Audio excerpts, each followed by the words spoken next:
ಕರ್ತನಲ್ಲಿ ಪ್ರೀತಿ ಪಾತ್ರರಾದವರೇ, ಯೇಸು ಕ್ರಿಸ್ತನ ಪವಿತ್ರ ನಾಮದಲ್ಲಿ ತಮ್ಮೆಲ್ಲರನ್ನು ಕೂಡ ವಂದಿಸ್ತೇನೆ.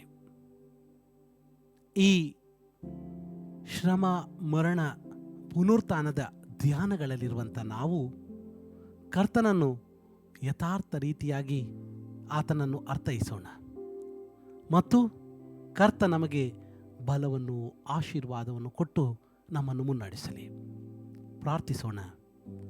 ಕೃಪಾಳು ಕರ್ತನೇ, ನಮ್ಮ ಜೊತೆಗಾರನಾಗಿದ್ದುಕೊಂಡು ನಮ್ಮನ್ನು ಮುನ್ನಡೆಸು.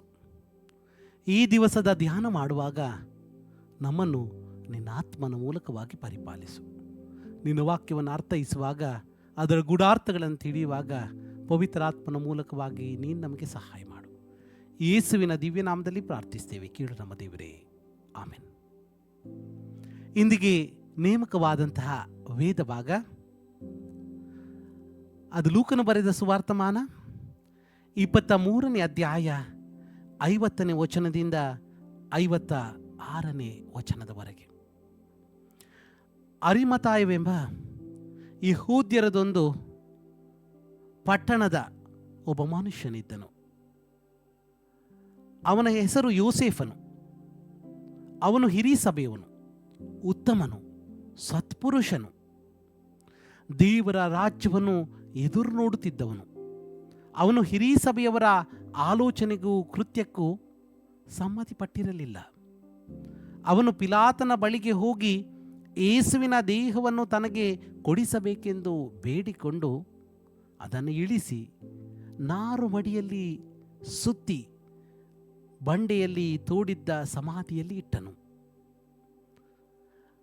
ಅದರಲ್ಲಿ ಅದುವರೆಗೆ ಯಾರನ್ನೂ ಮಲಗಿಸಿರಲಿಲ್ಲ. ಆ ದಿನವು ಸೌರಣೆಯ ದಿನವಾಗಿತ್ತು ಮತ್ತು ಸಬ್ಬತ್ ದಿನ ಪ್ರಾರಂಭವಾಗುವುದಕ್ಕೆ ಸ್ವಲ್ಪ ಹೊತ್ತು ಮಾತ್ರ ಇತ್ತು. ಹೀಗಿರುವಲ್ಲಿ ಗಲಿಲಾಯದಿಂದ ಆತನ ಸಂಗಡ ಬಂದಿದ್ದ ಸ್ತ್ರೀಯರು ಜೊತೆಯಲ್ಲಿ ಹಿಂದೆಯೇ ಹೋಗಿ ಆ ಸಮಾಧಿಯನ್ನು ಆತನ ದೇಹವನ್ನಿಟ್ಟಿದ್ದ ರೀತಿಯನ್ನು ನೋಡಿ ಹಿಂತಿರುಗಿ ಬಂದು ಪರಿಮಳ ದ್ರವ್ಯಗಳನ್ನು ಸುಗಂಧ ತೈಲವನ್ನು ಸಿದ್ಧ ಮಾಡಿಕೊಂಡರು ಎಂಬುದೇ.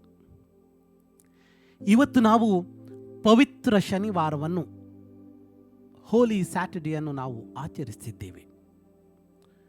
ಇದು ಒಂದು ಮೌನ ದಿನ. ಇದೊಂದು ಮೌನ ದಿನ. ಯೇಸುವಿನ ಶಿಲುಬೆಯ ಮರಣ ಮತ್ತು ಯೇಸುವಿನ ಪುನರುತ್ಥಾನದ ಮಧ್ಯದ ದಿನ, ಮೌನ ದಿನ. ಯೆಹೂದ್ಯರ ಪ್ರಕಾರ ಸಬ್ಬತ್ ದಿವಸವಾಗಿತ್ತು. ನಮ್ಮ ರಕ್ಷಕನಾದಂಥ ಯೇಸು ಕ್ರಿಸ್ತನು ಇಹಲೋಕಕ್ಕೆ ನರವತಾರಿಯಾಗಿ ಬಂದು ಆತನು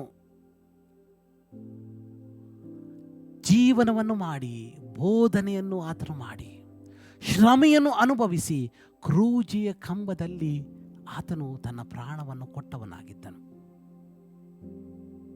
ಈ ದಿನ ಒಂದು ದುಃಖದ ದಿನ.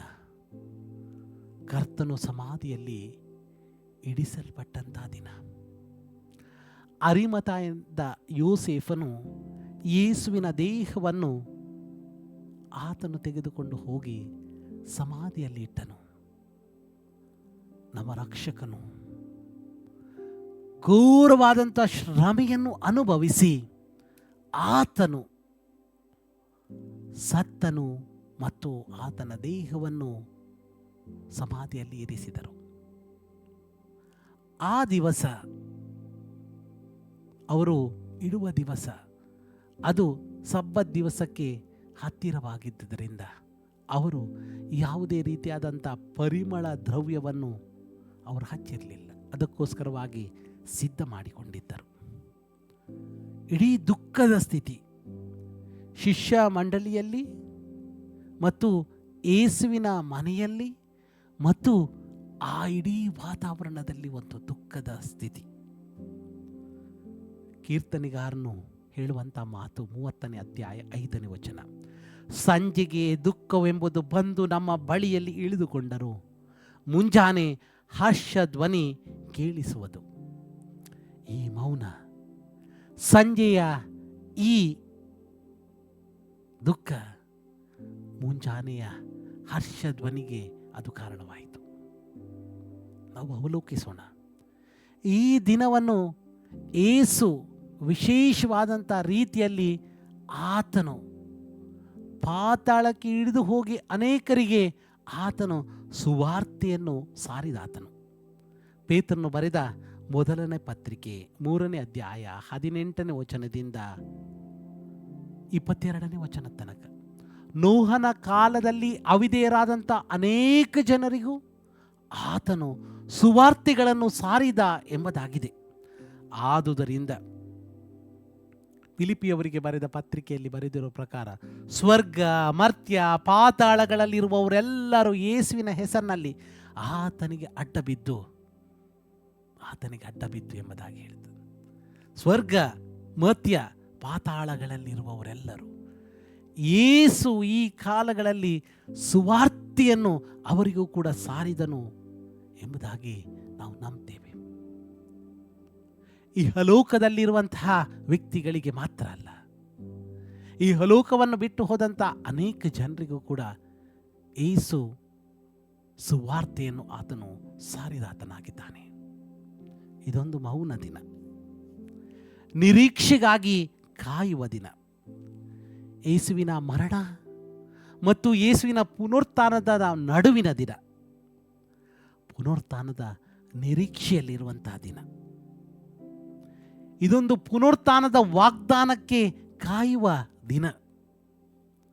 ಇದು ಯೇಸುವಿನ ಇಹಲೋಕಗಳು ಕಾರ್ಯಗಳು ಮುಗಿದು ಹೋಗಿ ಯೇಸು ಸಮಾಧಿಯಲ್ಲಿ ಇಡಲ್ಪಟ್ಟಂತಹ ದಿನ. ಇದು ವಿಶ್ರಾಂತಿಯ ದಿನ, ಶಾಂತಿಯ ದಿನ. ಪ್ರಿಯರೇ, ನಾವು ಈ ಪಾವನ ದಿನಗಳನ್ನು ಇನ್ನೂ ನಾವು ಮುಗಿಸ್ತಿದ್ದೇವೆ. ಆದರೆ ಅದರ ನಿಜವಾದಂಥ ಸಾರ ಸತ್ವಗಳು ನಮ್ಮ ಜೀವನದಲ್ಲಿ ಇದೆಯೇ? ಅರಿಮಥಾಯದ ಯೋಸೇಫ ಆತನು ಯೇಸುವಿಗೋಸ್ಕರವಾಗಿ ಸಮಾಧಿಯನ್ನೇ ಬಿಟ್ಟುಕೊಟ್ಟ. ನಮ್ಮ ಈ ಪಾವನ ದಿನಗಳಲ್ಲಿ ನಾನು ಯೇಸುವಿಗೋಸ್ಕರ ಅದನ್ನು ಬಿಡ್ತೇನೆ, ಇದನ್ನು ಬಿಡ್ತೇನೆ, ಅಥವಾ ಹೀಗೆ ಮಾಡ್ತೇನೆ, ಹಾಗೆ ಮಾಡ್ತೇನೆ ಎಂಬುದಾಗಿ ನಮ್ಮ ಸಂಪ್ರದಾಯಗಳು, ಕಟ್ಟಳೆಗಳನ್ನು ನಾವು ಪಾಲಿಸ್ತಾ ಇದ್ದೇವೆ. ಆದರೆ ಯಥಾರ್ಥವಾಗಿ ನಮ್ಮ ಕಟ್ಟಳೆ ಸಂಪ್ರದಾಯಗಳು ಕೇವಲ ಈ 40 ದಿವಸಕ್ಕೆ ಮಾತ್ರ ಸೀಮಿತವಾಗಿದೆಯೋ, ಅಥವಾ ಅದಕ್ಕಿಂತಲೂ ಹೆಚ್ಚು ಕರ್ತ ನಮ್ಮ ಜೊತೆಗಿದ್ದುಕೊಂಡು ಆತನು ಮುಂದಕ್ಕೂ ನಮ್ಮ ಜೊತೆಗೆ ಹೆಜ್ಜೆ ಹಾಕ್ತಾನೆ. ಆ ಶ್ರಮೆಯ, ಮರಣದ, ಪುನರುತ್ಥಾನದ ಅನುಭವ ನನ್ನ ಜೀವನದಲ್ಲಿ ಯಾವಾಗಲೂ ಇದೆ ಅನ್ನುವಂಥದ್ದನ್ನು ತಿಳಿದುಕೊಳ್ಳುವಂಥ ಸ್ಥಿತಿಯಲ್ಲಿ ನಾವಿದ್ದೇವೆ. ಇದೊಂದು ಮೌನ ದಿನ, ಇದೊಂದು ವಿಶ್ರಾಂತಿಯ ದಿನ, ಇದು ಶಾಂತಿಯ ದಿನ. ಯೋಗ್ಯ ರೀತಿಯಲ್ಲಿ ಕಳೆಯೋಣ. ನಾಳಿನ ದಿನದ ಬೆಳಿಗ್ಗೆ ನಾವು ಮುಂಜಾನೆಯಲ್ಲಿ ಇನ್ನೂ ಮುಬ್ಬಿರುವಾಗಲೇ ನಾವು ಕರ್ತನ ಪುನರುತ್ಥಾನದ ಅನುಭವವನ್ನು ನಾವು ಮಾಡಲಿಕ್ಕಿದ್ದೇವೆ. ಅಕ್ಷರಶವಾಗಿ ಕರ್ತ ನಮ್ಮ ಒಟ್ಟಿಗಿದ್ದುಕೊಂಡು ನಮ್ಮನ್ನು ಮುನ್ನಡೆಸಲಿ, ತನ್ನ ಕೃಪೆಯ ಕೈಗಳನ್ನು ನಡೆಸಲಿ. ಆತನ ಜೀವನಗಳು ನಮಗೆ ಹೊಸ ಶಕ್ತಿಯನ್ನು, ಬಲವನ್ನು, ಆಶೀರ್ವಾದವನ್ನು ನಮಗೆ ಹೊತ್ತು ತರಲಿ. ಈ ಪಾವನ ದಿನಗಳಲ್ಲಿ ನಾವು ಅದೆಷ್ಟೋ ಸೇವಕರಿಂದ ನಾವು ವಾಕ್ಯಗಳನ್ನು ಕೇಳಿದ್ದೇವೆ. ಆ ವಾಕ್ಯಗಳನ್ನು ಅರ್ಥ ಮಾಡಿಕೊಂಡು ಆ ವಾಕ್ಯಕ್ಕನುಗುಣವಾಗಿ ನಡೆಯೋಣ. ಯೇಸುವಿನ ಶಿಲುಬೆಯ ಮರಣ, ಯೇಸುವಿನ ಪುನರುತ್ಥಾನ ನಮಗೆ ಹೊಸ ಚೈತನ್ಯವನ್ನು, ಬಲವನ್ನು ಕೊಟ್ಟು ನಮ್ಮನ್ನು ಮುನ್ನಡೆಸಲಿ. ಕರ್ತನಿಗೋಸ್ಕರ ಯೋಗ್ಯ ದಾಸಿಯರಾಗಿ ನಾವು ಜೀವನ ಮಾಡೋಣ. ಕರ್ತ ನಮ್ಮ ಸಂಕಟ ಇರಲಿ. ಆಮೆನ್. ಪ್ರಾರ್ಥಿಸೋಣ. ಸರ್ವಶಕ್ತನು ಕೃಪಾಳುವಾದ ದೇವರೇ, ನಿನ್ನ ವಾಕ್ಯವನ್ನು ಅರ್ಥೈಸುವಾಗ, ಅದಕ್ಕನುಗುಣವಾಗಿ ನಡೆಯುವಾಗ ನಮಗೆ ನಿನ್ನ ಕೃಪೆಯನ್ನು ಅನುಗ್ರಹಿಸಿಕೊಡು. ಈ ಪವಿತ್ರವಾದಂಥ ಶನಿವಾರವನ್ನು ಯೋಗ್ಯ ರೀತಿಯಿಂದ ಕಳೀಲಿಕ್ಕಾಗುವ ಹಾಗೆ ನೀನು ಇಹಲೋಕದಲ್ಲಿ ಮಾತ್ರ ಸುವಾರ್ತೆಗಳನ್ನು ಸಾರಿದ್ದಲ್ಲ ಸ್ವಾಮಿ, ಇಹಲೋಕದಿಂದ ಸ್ವಾಮಿ ಹೋದಂಥ ಅನೇಕ ಪ್ರಿಯರಿಗೂ ಕೂಡ ನೀನು ಸುವಾರ್ತೆಯನ್ನು ಸಾರಿ ನಿತ್ಯತ್ವದ ನಿರೀಕ್ಷೆಯನ್ನು ಕೊಟ್ಟಾತನು. ನಮಗೂ ಕೂಡ ನಿತ್ಯತ್ವದ ನಿರೀಕ್ಷೆಯನ್ನು ಕೊಡುವಾತನೆಂಬುದಾಗಿ ತಿಳಿದುಕೊಂಡು ಮುಂದೆ ಸಾಗಲಿಕ್ಕಾಗುವಾಗೆ ಸಹಾಯ ಮಾಡು. ಯೇಸುವಿನ ದಿವ್ಯನಾಮದಲ್ಲಿ ಪ್ರಾರ್ಥಿಸ್ತೀವಿ, ಕೀಳು ನಮ್ಮ ದೇವರೇ, ಆಮೀನ್. ತಂದೆ, ಮಗ, ಪರಿಶುದ್ಧಾತ್ಮನಾಗಿರುವ ತ್ರೈಕ ದೇವರ ಆಶೀರ್ವಾದ ನಿಮ್ಮ ಸಂಗಡ ನಿತ್ಯನಂತೆ ನೆಲೆಯಾಗಿರಲಿ. ಆಮೀನ್. ಸಲಾಂ. ವಂದನೆಗಳು.